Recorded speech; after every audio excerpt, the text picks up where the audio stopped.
chào anh chị và các bạn, chào mừng anh chị và các bạn lại quay trở lại với video tiếp theo của em. Hôm nay ở đây em có một cái lườn vịt. Hôm nay thì em sẽ làm một món, đó chính là cái món lườn vịt chiên nước mắm nhé. Về phần nguyên liệu và gia vị để thực hiện cho cái món lườn vịt chiên nước mắm này thì em sử dụng ở đây là tương ớt này, muối này, ớt bột này, tỏi này, đường này, nước mắm này và hạt tiêu này. Bây giờ để thực hiện được cái món ăn này thì trước tiên em sẽ đi ướp cái phần lườn vịt của em trước nhé. Để ướp cái phần lườn vịt này thì em sẽ cho vào đây một ít hạt tiêu,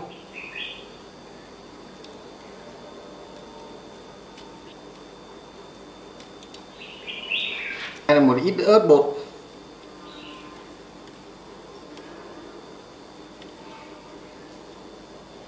đây là một ít muối,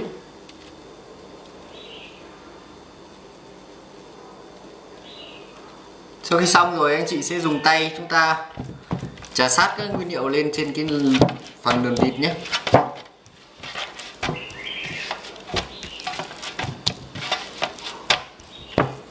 Chúng ta sẽ ướp cái lườn vịt ở đây trong vòng 15 phút, sau đó chúng ta sẽ đem áp chảo nhé. Trong cái thời gian chờ cái phần lườn vịt nó thấm gia vị thì em sẽ đi làm những cái phần nước mắm để chiên nhé.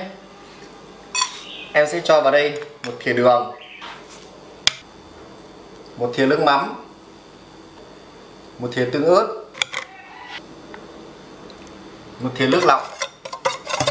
Chúng ta sẽ hòa tan những hợp nguyên liệu lên.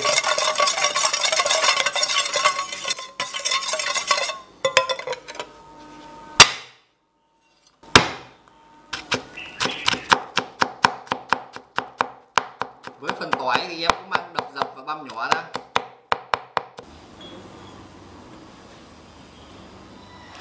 Bây giờ thì em sẽ tiến hành áp chảo cái phần lườn nhé. Em sẽ cho vào đây một chút dầu ăn, sau đó chúng ta sẽ cho cái phần lườn vịt vào nhé.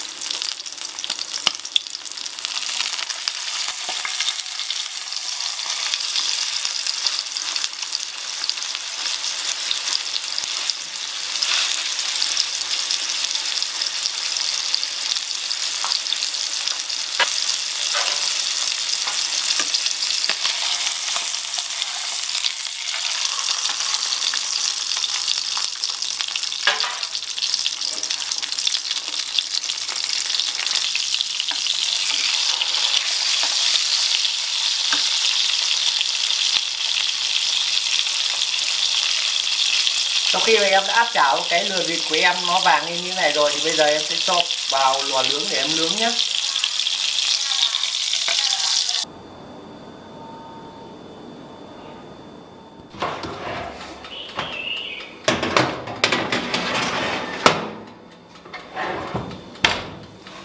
Em sẽ cho vào trong lò nướng ở nhiệt độ 230 độ C trong vòng 10 phút nhé.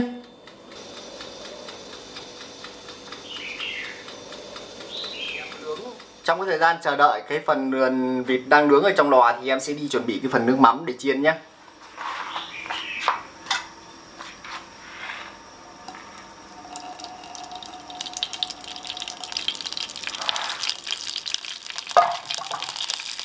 Tiếp đến sẽ là cái phần tỏi nhé.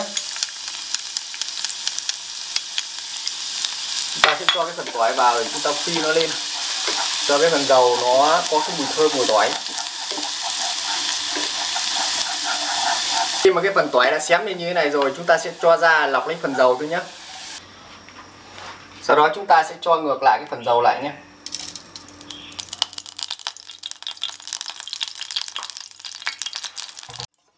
Và bây giờ thì em sẽ cho lốt cái phần nước mắm mà lúc nãy em đã chuẩn bị vào nhé.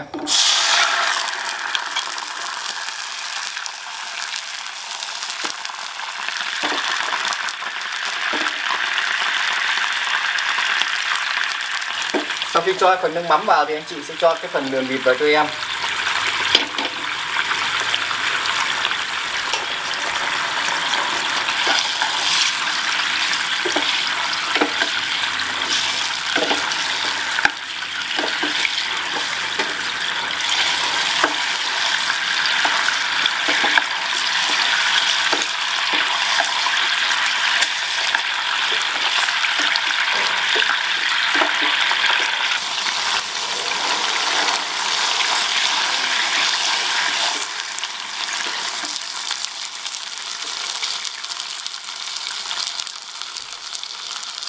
Sau khi chúng ta chiên cái phần nước mắm nó đã sệt lại như thế này rồi và nó đã bám vào cái phần vịt rồi thì bây giờ em sẽ cho ra ngoài để thưởng thức thôi nhé.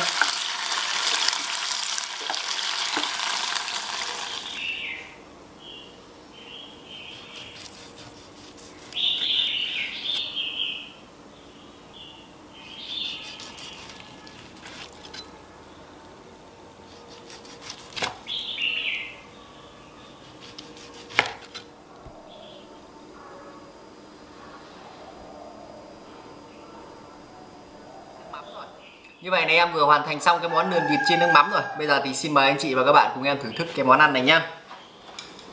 Khi ăn anh chị nên cho thêm chả cho em cái phần nước mắm của chúng ta chiên lúc nãy vào ấy.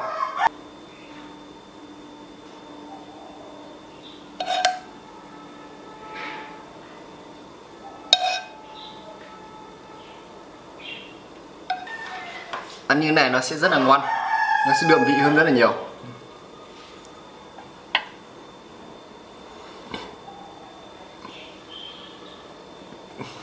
Mời anh chị nhé.